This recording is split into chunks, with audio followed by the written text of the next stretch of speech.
¿Cómo estamos? Bienvenidos a una nueva entrega del Rugido del León. Les habla Luis Carlón, presidente de la Asociación Cultural Tradicionalista Fernando III Santo, y me acompañarán en las preguntas Guillermo Pérez de Galicia, presidente de la Asociación Cultural Beatriz Galindo de Salamanca. ¿Cómo estás, Luis? ¿Qué tal, Guillermo? Pues aquí, llevándolo como podemos. Y Jesús Teira, también de la Asociación Cultural Beatriz Galindo, La Latina de Salamanca. Jesús. Buenas noches. Buenas noches.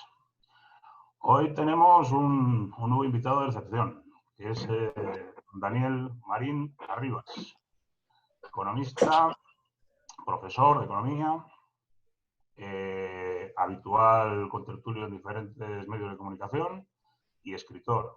Ya con este libro ya lleva unos cuantos. ¿Qué tal estás, Daniel? ¿Cómo llevas toda esta pandemia que nos está afectando de diversas maneras?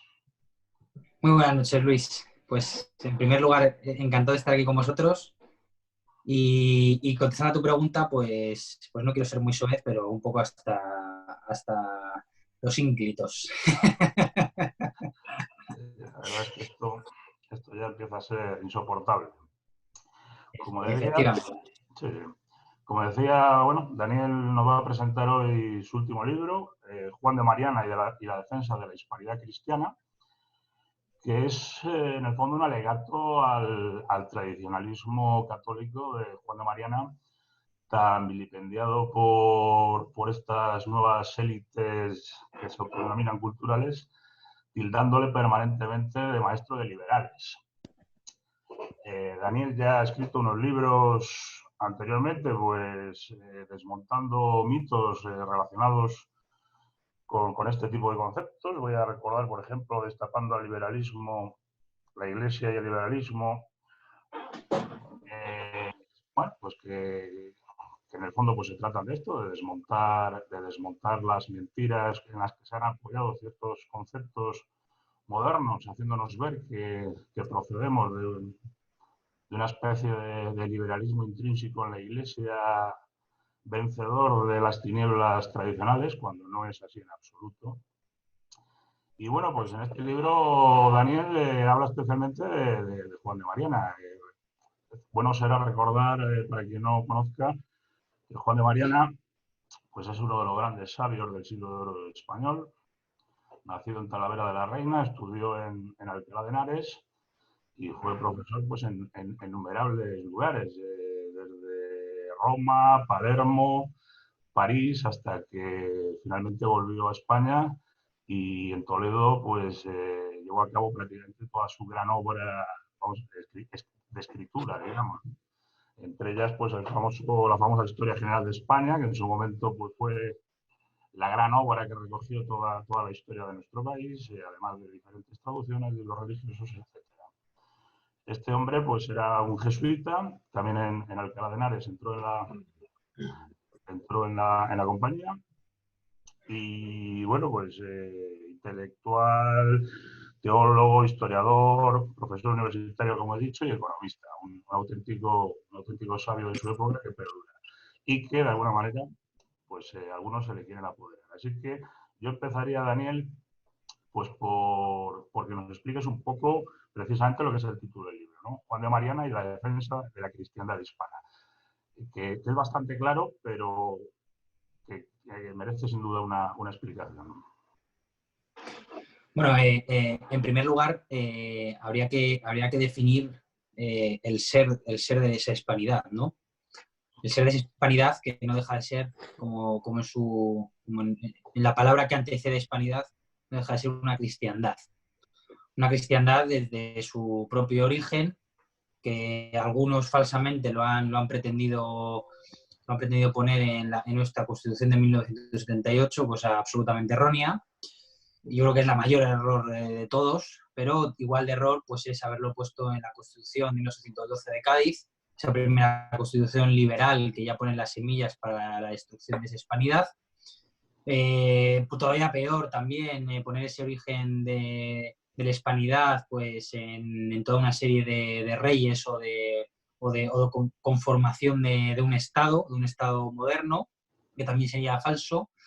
porque esa cristiandad hispana ya era mucho antes incluso, y lo defiendo yo en el libro, incluso que el propio Imperio Español, ¿no? Porque el libro nace de unas jornadas que pretendían hablar sobre el Imperio Español, y al inicio, antes de empezar con la cuestión, pues quería puntualizar que la cristiandad hispana es todavía incluso mucho mayor, tiene mucho mayor empaque que la propia idea del imperio, que desde luego no podemos eludir que el imperio acompañó, como no puede ser de otra manera, a la cristiandad, sobre todo más candentemente al inicio y más apagadamente después, como pues el absolutismo que se acabó instalando en nuestra hispanidad, pues acabó apagando esa defensa, ¿no? Y al final, pues dentro de ese ser español, que insisto, pues algunos lo han querido poner su origen muy equivocadamente en ciertos lugares, cuando su origen, como bien sabemos los que seguimos pues la tradición hispánica, está en esa conversión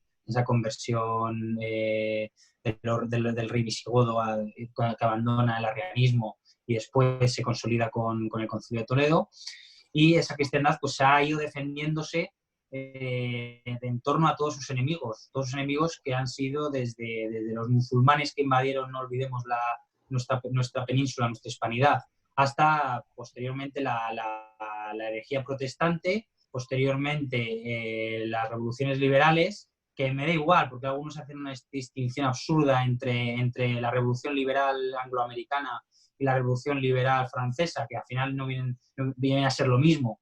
Y posteriormente, pues los colectivismos socialistas, fascistas, etcétera, que no dejan de ser esas secuelas de los errores iniciales del liberalismo. Animo a leer a Rousseau, El contrato social, donde los postulados iniciales que mantienen son absolutamente intrínsecamente liberales, y si no le pusiéramos el nombre de Rousseau, cualquier liberal individualista que sigue a Mises, a Hayek o a Smith o a uno de estos, o a Locke, pues podría suscribir perfectamente antes de empezar Rousseau a desarrollar la fase colectivista liberal.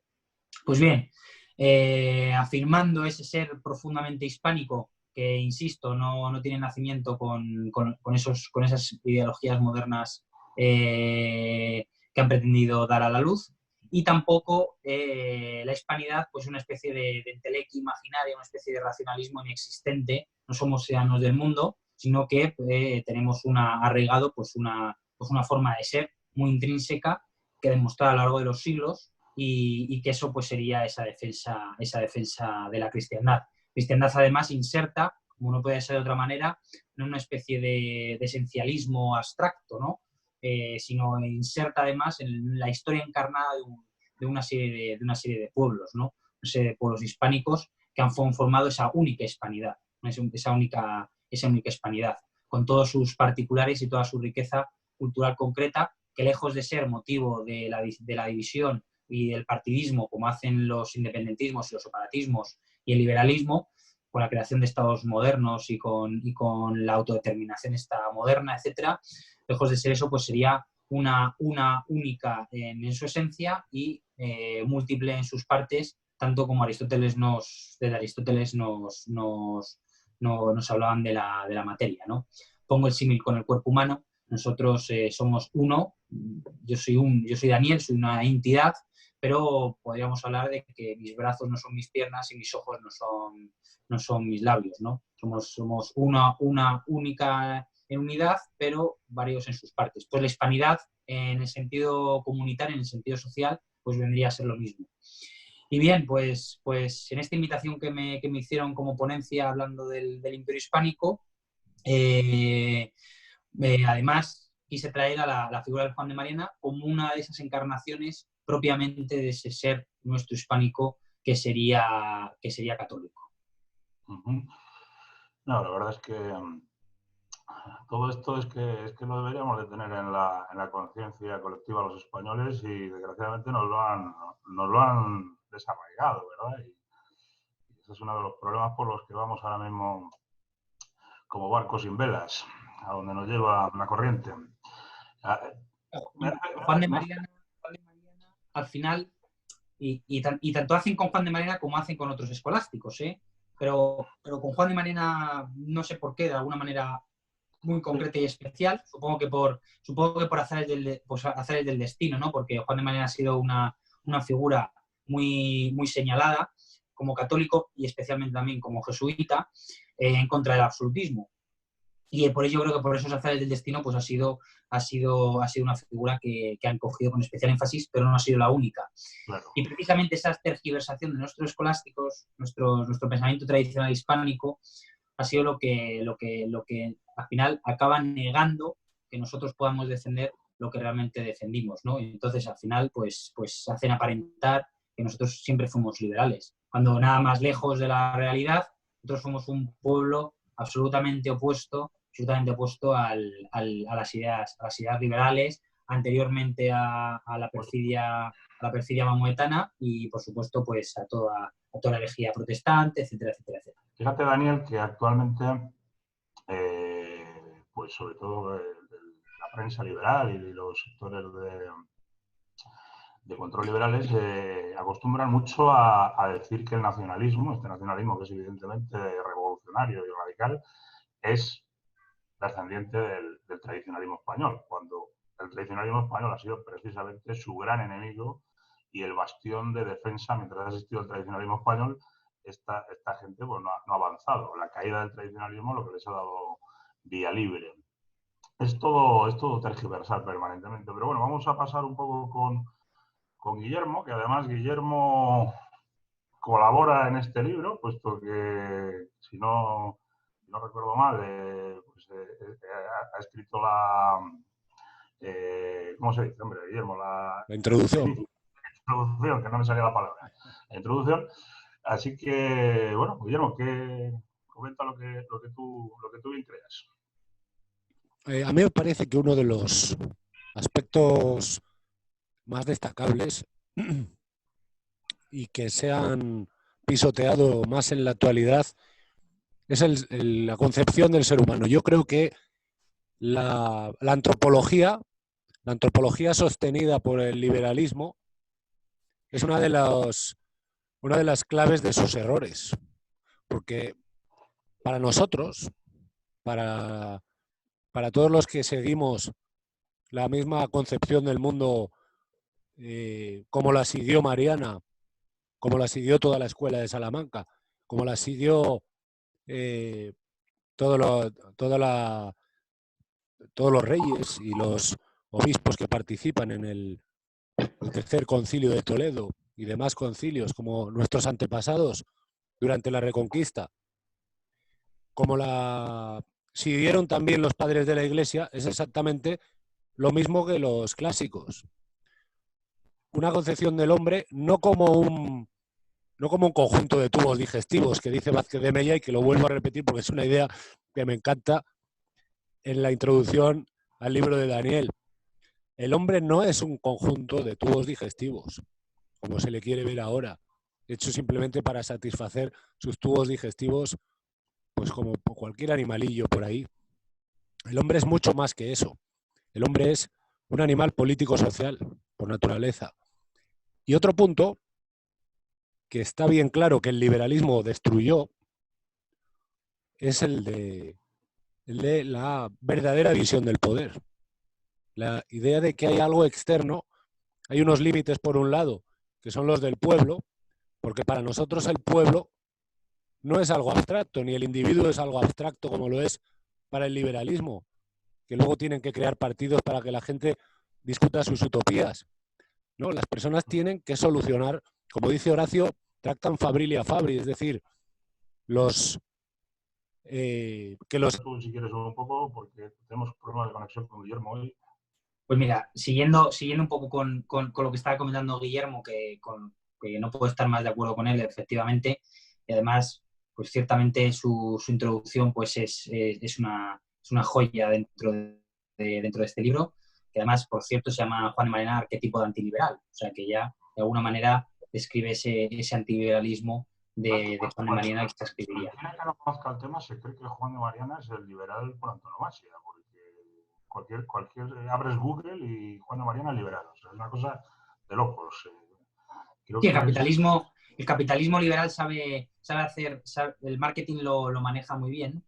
Y de hecho, pues en esas campañas de marketing ciertamente pues han logrado de alguna manera monopolizar. Ellos que tanto odian los monopolios, pues han logrado monopolizar de alguna manera la visión sobre Juan de Mariana. Tan es así que alguno cuando intenta discrepar de esa visión, pues lejos de ser esos demócratas que ellos se dignan y que ellos se glorían de ser, esos demócratas pluralistas, etcétera, pues lejos de esos se enconan y se encienden cuando les criticas o cuando les pones en verdad sus mentiras, ¿no? De hecho, bueno, yo ya en otras ocasiones ya he protagonizado un episodio curioso e interesante con estos personajes liberales y en otros foros pues lo mismo, ¿no? Están tan encendidos con su ideología liberal que les cuesta asumir que Juan de Mariana precisamente no fue liberal. Y además, lo curioso es que cómo tergiversan sus palabras, ¿no? y sus doctrinas. O sea, cómo un sacerdote jesuita que estuvo en contra de, por ejemplo, la libertad religiosa, ¿no? o que habló a favor del Tribunal de Santo Oficio, ¿no? Es el mismo tribunal que los liberales fueron los autores que lo abolieron en España, ¿no? De una manera aparentemente perpetua, porque nunca se sabe la historia lo que pueda ocurrir, pero lo abolieron ellos, ¿no? Juan de Mariana defendió también esa unidad católica, esa esencia de la cristiandad hispana, diciendo al propio Felipe III que no admitirá otra religión que la católica en sus reinos, ¿no? Protegiendo de alguna manera así a España de todas esas guerras fratricidas que se ocurren en Europa por culpa del protestantismo, ¿verdad? Y que además, no lo ignoremos, guerras fratricidas por el ideólogo del protestantismo, que no dejaba de ser Martín Lutero, un personaje bastante contradictorio, que entre otras cosas además negó la libertad del ser humano, ¿no? y animó a apagar ciertas revueltas campesinas con fuego y llamas, ¿verdad? Entonces, pues estos liberales que han nacido al calor de esto, suena curioso cuando les lanzas estas citas de nuestro jesuita. También en otros puntos, porque la economía no deja de ser menos controvertido, ¿no? En el sistema liberal, aunque ellos lo nieguen y a veces les duda aceptarlo, en el sistema liberal los impuestos los viene a imponer el Estado, porque el Estado al final se arroga la única fuente de todo derecho, ¿vale? El Estado malamente representado en unas cortes, porque esa representación también podríamos hablar, y creo que cuando volvamos a retomar la conexión con Guillermo, pues podríamos hablar de ese tema, pero malamente representadas en esas cortes, mientras que Juan de Mariana, por ejemplo, hablaba de que el rey, para las empresas concretas, no podía legislar, no podía pedir impuestos de una manera unilateral, sino que tenía que estar aprobados en las cortes. Unas cortes, además, por cierto, representativas de una manera tradicional, no de la manera de partidos como actualmente, ¿no? Sino que estaban, entre otras cosas, en todos esos organismos, esa pluralidad realmente de cuerpos intermedios de la hispanidad, estaban representados en esas cortes y, por otro lado, dentro de esa pluralidad pues estaban representados los concejos, ¿no? Y había un representante con mandatos directos de su pueblo, ¿no?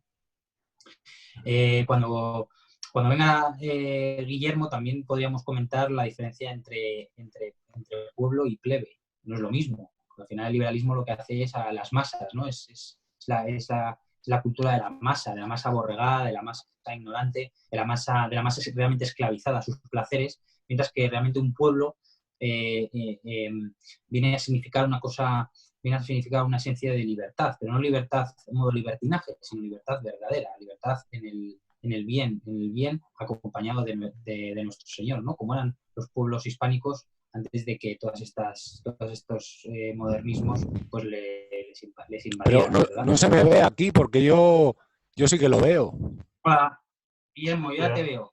Que se ha cortado antes un momento, pero ahora parece que está bien. Es que no sé qué ha pasado. No ha dado paso todavía a Jesús Teira. Seguro que tiene algo interesante que comentar. Adelante, Jesús. Hola, Daniel. Hablabas antes de los liberales actuales, principalmente de la escuela austríaca, que se hacen autoherederos de la escuela de Salamanca. En un caso muy concreto, por ejemplo, hay ciertos autores liberales que son defensores del derecho de autodeterminación. Aun siendo personas conocidamente defensoras de la unidad de España, aún así defienden en última instancia el derecho de autodeterminación. Evidentemente hay una contradicción.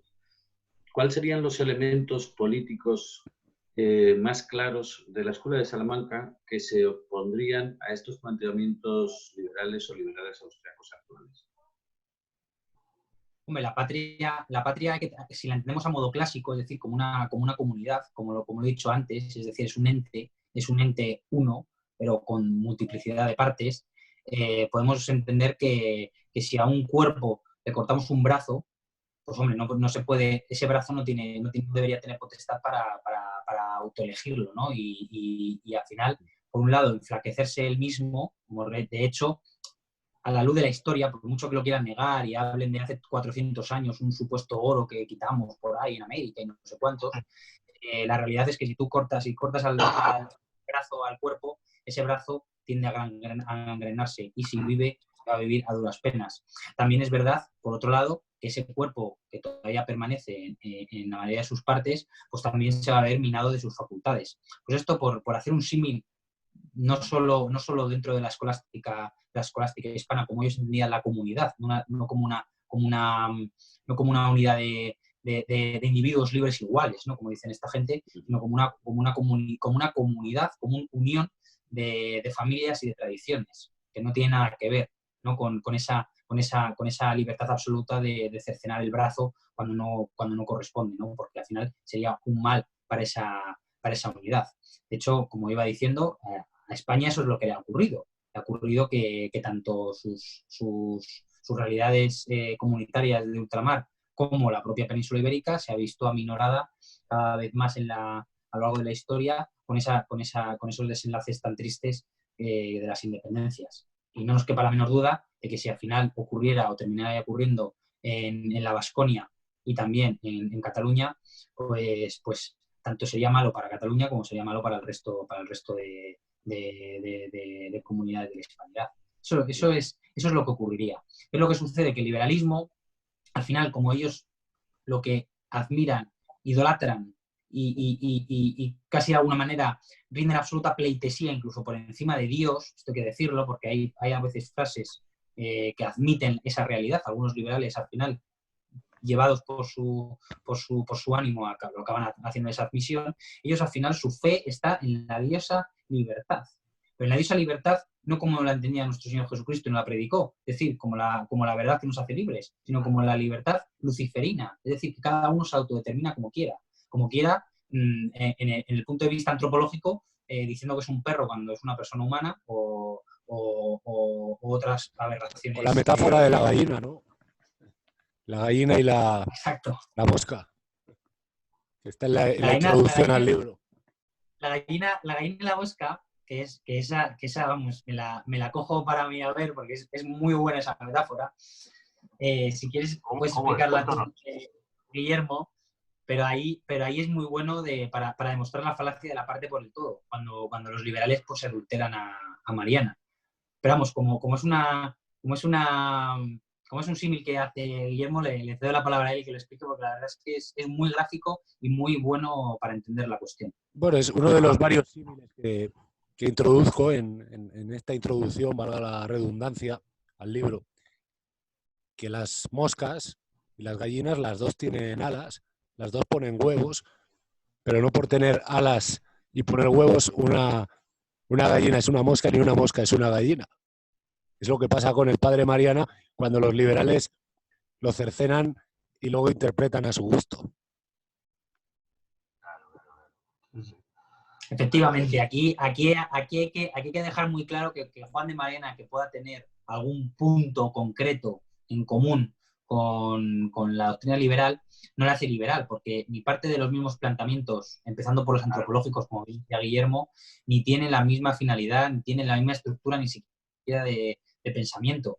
Un liberal, metafísicamente hablando, tiende a ser un nominalista. Él no entiende de naturalezas, de esencias. Para él el ser humano su esencia es ser una persona de autodeterminación, es decir, autodeterminarse, ser lo que ellos llaman libre, que hay que decirlo, ¿no? Eso no es libertad, eso es, como diría el Papa León XIII, eso es licencia, eso es libertinaje, como diríamos más actualmente. Además, todos estos que reclaman tanta libertad, esta falsa libertad, en el fondo necesitan un tirano detrás que les sustente, y ellos tienen esa necesidad. Y muchas veces el que hace de tirano es el Estado, ¿no? Y ese propio Estado le convierten en Dios. Es que fueron ellos los que promovieron el Estado, además. El Estado en el sentido moderno. Acabamos creando... En este punto es curioso esa contradicción, ¿no? Como es una de tantas contradicciones que podríamos mencionar del liberalismo. Es como ver cómo ellos proclaman tanto la libertad, pero luego una sumisión absoluta al poder, ¿no? Cuando el poder por sí mismo, porque se ha votado en unas urnas, no es legítimo. Eso, como bien dirían los escolásticos, ¿no? Y ellos, ¿cómo? Al final acaban siendo absolutamente sumisos. A la luz de hoy en día de esta crisis, de esta pandemia que hemos sufrido, se ve perfectamente esta cuestión. Se ve perfectamente cómo ese pueblo que tanto ha clamado la libertad y que en el fondo, insisto, el libertinaje, luego son los primeros que no tienen reparos en decir que España se muera ahí metida en sus casas, ¿no? Y que los comercios no puedan abrir, que no se exijan responsabilidades a los gobernantes por esta gestión delictiva que han hecho, etcétera, etcétera, ¿no? O sea, es clamoroso. Pero también quiero poner un ejemplo también a la misma luz de esto, de cómo ellos mismos, que proclaman la libertad, luego en el fondo no dejan de ser unos deterministas. Ya fue determinista Martín Lutero, ya fue determinista Calvino, pero también ha sido determinista autores tan cacareados, tan incluso laureados, ¿no? Con el premio Nobel, como fue Hayek, que también fue un determinista. También él entendía que al final nosotros no dejábamos de ser un conjunto de células y que las decisiones las tomaba de una manera determinista el cerebro, ¿no? Es curioso, ¿no? Un autor que tanto luchó, entre comillas, por la libertad. Sí, al final, si no se entiende que la libertad es otorgada y por el Altísimo y no por tal o cual Estado o tal o cual ideología. Jesús, te veo con ganas de comentar algo quizás sobre el tema del Estado tiránico. El Estado tiránico. Tiránico. Pues, bueno, y titánico. Titánico también es titánico. Que cada vez abarca más. Se acaba como titánico. La postura de los liberales actuales es que el Estado no tiene que intervenir en nada sobre la vida particular, sobre la vida individual, sobre la vida fuera de las instituciones del Estado. Evidentemente está la postura opuesta, que es la postura socialista, comunista, donde el Estado tiene que regular toda la vida. ¿Cuál sería el enfoque que nos puede llegar desde la Escuela de Salamanca? Si es la intervención absoluta del Estado socialista, es el Estado mínimo liberal, o nos presenta una manera de intervenir el Estado sin ser el Estado totalitario socialista. Bueno, habría que normalmente se suele en el discurso y en la palabra se suele equiparar Estado con gobernante, y tengo que matizar una cosa de que no es exactamente lo mismo el cascarón administrativo como la persona del gobernante. De hecho, este cascarón administrativo los escolásticos pues lo conocieron en una fase muy incipiente con los austrias. Bien, es cierto que el gobernante, yo siempre lo digo, ni estado mínimo, ni estado máximo, ni estado limitado, no, estado justo. Y los límites justos yo los enumero en tres puntos muy, muy capitales, ¿no? Que además pues al final se acaban recogiendo en la escolástica. El primero es la ley natural. Todo poder proviene de Dios. No de una manera indirecta, pero sí de una manera inmediata. Eso es lo que hay que afirmar. Todo poder proviene de Dios. Insisto, contra esos que confunden que el poder provenga de Dios con el derecho divino de los reyes. No es lo mismo. No es lo mismo que el poder provenga de Dios, que este o aquel gobernante provenga directamente de Dios. De hecho, los escolásticos dicen que solo algunos reyes bíblicos directamente los asignó Dios. Esto evidentemente está en contra de luego del absolutismo regio que se acabó imponiendo en las monarquías europeas que posteriormente acabó decantándose por el absolutismo democrático, porque al final no dejan de ser dos absolutismos que acaban poniendo valga la redundancia, su absolutismo, su estar absuelto de cualquier otro vínculo que no sea su voluntad. De hecho, Pues Daniel, si me permites que te interrumpa un segundo, esto hay mucha gente que luego nos critica y dice, bueno, pero es que esto es imponer la fe, que es precisamente lo que hacen los protestantes. Pero es algo tan claro que es de derecho natural, algo tan evidente, la ley natural, que hasta en la literatura griega, mucho antes del cristianismo, si nos cogemos la Antígona de Sófocles, está diciendo que hay leyes por encima antes de que existieran ningún gobierno ni ningún ser sobre la tierra, había unas leyes eternas e inmutables por encima de todo. Y es básico ya. O sea, hasta un pueblo que era pagano como el griego, eso no es capaz de entenderlo. Efectivamente, de hecho la ley natural, todo el mundo la puede entender. El propio padre Vittoria, cuando discutían sobre la cuestión de la salvación, etcétera, él venía a decir que esos indios de ultramar no estaban obligados, si no conocían la fe, a practicar lo que son nuestras prácticas religiosas, ¿no? No se iban a condenar por ello antes de haber sido bautizados. Muy importante esto, embargo, porque hay un gran desconocimiento de ello. Muy importante que se conozca cómo fue realmente la actuación española en América a ese respecto. Efectivamente. Y aquí el tema que decía Francisco Victoria es que sí, no se iban a condenar precisamente por la cuestión de no haber recibido la fe, quizás si no la habían recibido, pero sí por las cuestiones de derecho natural. Porque todo el mundo entiende aquí, hace 500, 1000 años, 2000 años, y aquí y en cualquier lugar del país, que cuestiones tan fáciles como matar está mal, mentir está mal o robar está mal, que son los mandamientos, no dejan de ser otra cosa, quitando los 3 primeros mandamientos que son específicamente teologales, el resto son de virtudes naturales, ¿no? Que lo puede entender hasta una persona incluso que todavía no haya recibido las luces de la fe. Cuestión diferente también es una persona irreligiosa, que no es lo mismo ser un ateo que ser una persona no infiel, que es una persona sin fide, sin haber llegado a la luz de la fe católica que se recibe a través de la gracia movida con la voluntad, ¿no? Pero al revés, la voluntad movida por la gracia. Pero bien es cierto que la ley natural la puede conocer todo el mundo y ese sería el primer resorte, el primer límite, por decirlo de alguna manera, que el rey nunca podría violar. Nunca podría violar. Es así, incluso una persona...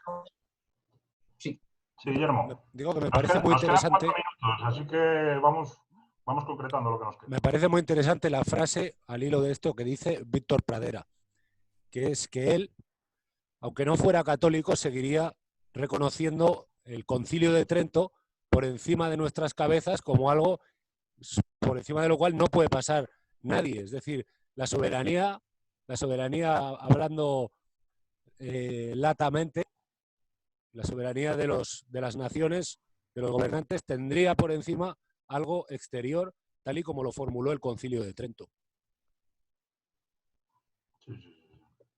Efectivamente. Dicho lo cual, sí que es importante como creyentes y como católicos, porque si no podríamos caer, que no es el caso, pero se podría caer en una especie de racionalismo como luego cayeron los protestantes, esa ley natural racionalista. Dicho lo cual, hay que señalar que sin las luces de la fe, la ley y sin las ayudas de la gracia, la ley natural es muy difícil tanto conocerla como practicarla. Y aquí también ponía Juan de Mariana como uno de los puntos principales para el rey una cosa que se llama el temor de Dios. El temor de Dios no es tener miedo a Dios como tal, no es me va a pegar y tengo miedo. No, el temor de Dios es el temor a fallar a Dios, es el temor filial, que puede ser también otro tipo, puede ser el temor, ahora no me recuerdo cómo se llama, pero puede ser el temor no filial, el temor por las penas del infierno, pero el temor santo, el temor santo realmente es el temor filial, es decir, nosotros nos reconocemos hijos de Dios y no queremos fallar a nuestro Padre. Y aquí Juan de Mariana pone el punto, y quiero leer una cita de él, que dice que el temor a los tribunales podrá impedir, lo digo sobre todo por los liberales, porque cuando los liberales al final, por su ideología liberal, por su libertinaje, acaban degenerando en el caos social, ellos al final no les queda más remedio que imponer la dictadura. La dictadura al final no deja de ser el fallo de esos regímenes liberales. Un régimen católico que tiene bien claros los principios y la esencia de las cosas, nunca por su propia naturaleza va a caer en una tiranía por sí mismo. Y al final el liberal no le queda más que acudir al temor de los tribunales y al temor de la porra, que en extremis estaría justificado, pero no es lo ideal. Entonces Juan de Mariana dice, el temor a los tribunales podrá impedir una que otra vez que se cometa públicamente un crimen, mas a no ser el recuerdo de Dios. ¿Qué podrá impedir que el hombre no se entregue a fraudes ni violencias ocultamente y en la sombra? Quitada la religión, ¿qué podría haber peor que el hombre? ¿Qué más terrible y fiero? Es decir, quitar la religión, que es lo que los quitaron principalmente los liberales, ¿qué podría haber peor que el hombre? El hombre al final se acaba convirtiendo en un lobo para el hombre, como diría Hobbes, en contra de lo que diría Vitoria, que el hombre no es un lobo para el hombre, sino... Daniel, tenemos que ir acabando. Yo creo que Daniel, la verdad es que se explica muy claro y vemos muchas de las circunstancias actuales que están bueno, pues las que nos llevan a esta descomposición social, cultural y especialmente espiritual, pues tiene mucho que ver con este abandono y este engaño y esta pérdida de principios que nuestra sociedad pues lleva teniendo ya desde hace mucho tiempo. Sin más, pues damos las gracias a Daniel Marín por haber estado con nosotros hoy. Creo que habrá que continuar porque aquí han quedado muchos temas pendientes y que bien merecen continuar hablando de ellos. Así que si Daniel quiere, pues nosotros encantados de seguir.